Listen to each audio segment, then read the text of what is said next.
জগন্নাথদেব কেন লক্ষ্মী দেবীকে এক হাঁড়ি রসগোল্লা খাইয়েছিলেন? জগন্নাথদেব লক্ষ্মী দেবীকে না জানিয়ে 9 দিনের রথযাত্রায় বেরিয়ে যান গুন্ডিচা মন্দিরের উদ্দেশ্যে।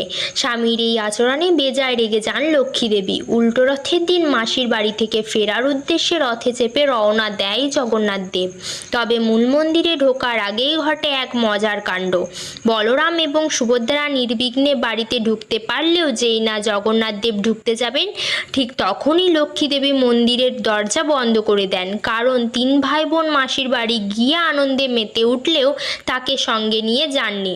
অবস্থার গুরুত্ব বুঝে স্ত্রীর রাগ ভাঙাতে এক হাঁড়ি রসগোল্লা নিয়ে আসেন জগন্নাথদেব এবং উপহার দেন লক্ষ্মী দেবীকে। অবশেষে লক্ষ্মীর রসগোল্লা খেয়ে খুশি হন এবং জগন্নাথদেবকে ঘরে ফেরার অনুমতি দেন। এই ঘটনা স্মরণ করে ত্রয়োদশীর দিন জগন্নাথদেবকে নিবেদন করা হয় কয়েকশো হাঁড়ি রসগোল্লা। তাই রথযাত্রা